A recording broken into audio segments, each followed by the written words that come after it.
बिस्मिल्लाहिर्रहमानिर्रहीम।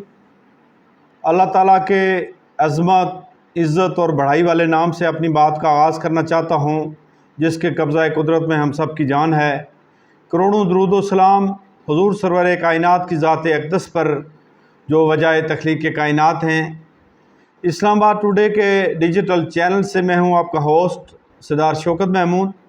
नाज़रीन, आज गुफ्तगू होगी रहीम यार ख़ान के उस अफसोसनाक वाक़ये के हवाले से।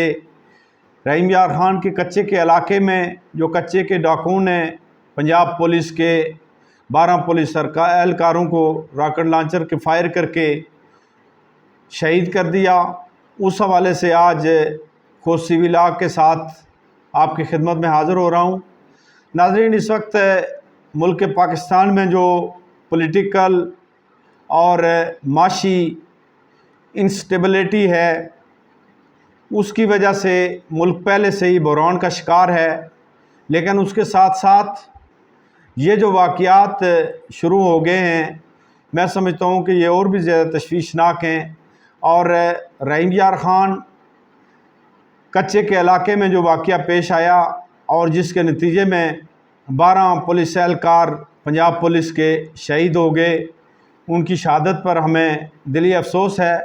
लेकिन अफसोस इस बात का भी है कि मौजूदा हुकूमत जो है वो अपनी रिट कायम करने में यकसर नाकाम हो चुकी है। और कच्चे के ये डाकू जो पिछले 25-30 सालों से जिनका राज है इस इलाके के अंदर, ये सराइकी बेल्ट के कुछ इलाके हैं जिसमें राजनपुर, कश्मोर, रहीम यार ख़ान, उसके गिरदनवा के सारे इलाके, डेरा गाजी खान, और फिर जो लोअर सिंध के इलाके हैं जिसमें खैरपुर, लाड़काना और शिकारपुर के इलाके और दूसरे शहर शामिल हैं।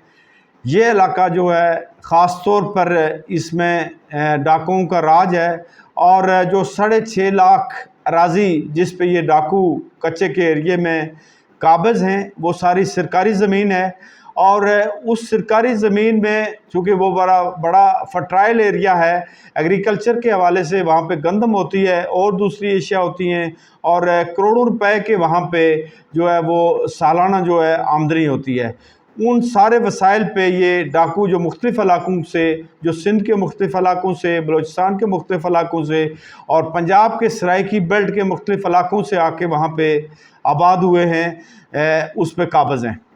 तो ये इंतहाई तशवीशनाक सूरत हाल है। चूँकि हमारी जो फोर्सेस हैं, लॉ एंड फोर्स एजेंसीज़ हैं, वो यकसर तौर पर इस इलाके के अंदर जो है वो लॉ एंड आर्डर कायम करने में नाकाम हो चुकी हैं। और इस इलाके के अंदर मैं ये समझता हूँ कि पाकिस्तान की वफाकी हुकूमत को, हुकूमत पंजाब को, हुकूमत सिंध को मिलकर जो है वो एक ऑपरेशन क्लीन अप करना चाहिए। और ये ऑपरेशन जो है वो मैं समझता हूँ कि पुलिस के बस की बात नहीं है, ना ही सिंध पुलिस के पास और ना ही पंजाब पुलिस के पास उस तरह के जदीद हथियार हैं कि वो इन डाकुओं का मुकाबला कर सकें। और सबसे पहले तो हमने ये बात देखनी होगी कि ये जो डाकू वहाँ पे जो तादाद में 150 से 200 के लगभग हैं, इनके पास ये असला कहाँ से आता है।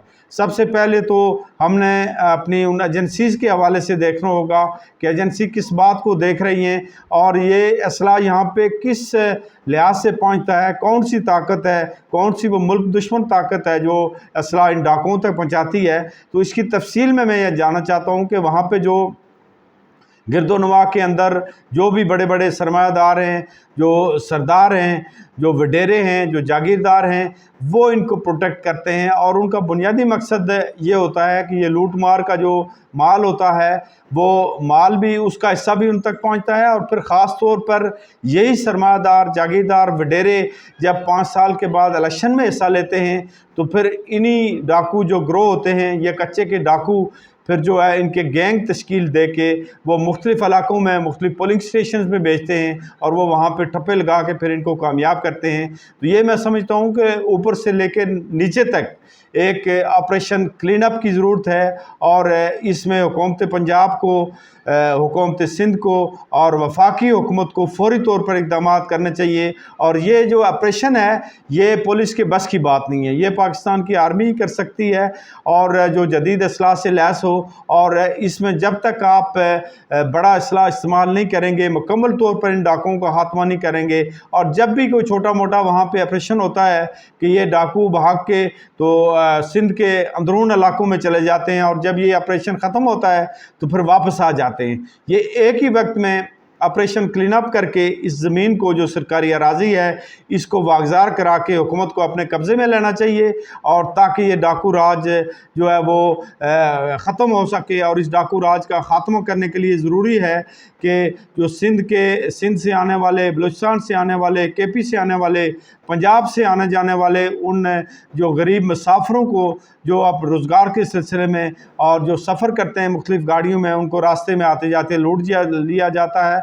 और वहाँ पे ये तो आम मुसाफिरों को लूटा जाता है, लेकिन उसके साथ कई मरतबा जो है वो पुलिस वालों को अगवा किया गया, और फिर आम लोगों को वहाँ पे अगवा करके अगवा बराए तावान का मुतालबा किया जाता है। और ये सारी सूरत हाल जो है इसके पीछे कहीं ना कहीं जो इंतज़ामिया है वो इसमें मुलव्वस होती है, और वो सरमायादार, वो सरदार, वो जागीरदार, वो वडेरे और वो जो जाली पीर वहाँ पे जिन्होंने पीरी मरीदी का सिलसिला शुरू कर रखा है वो इसके ज़िम्मेदार हैं। और मैं समझता हूँ कि जब तक पाकिस्तान के अंदर हुकूमत की रिट कायम नहीं होती उस वक्त तक ये सूरत हाल जारी रहेगी।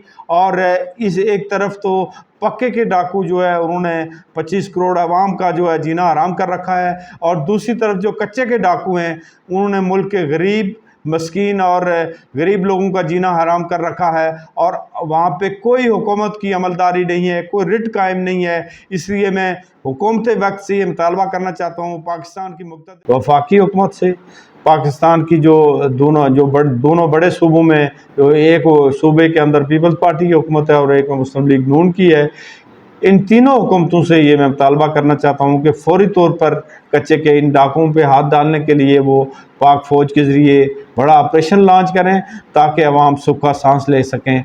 इस वक्त तक के लिए अपने होस्ट सरदार शौकत महमूद को दीजिए इजाज़त। अल्लाह हाफ़िज़ व नासर।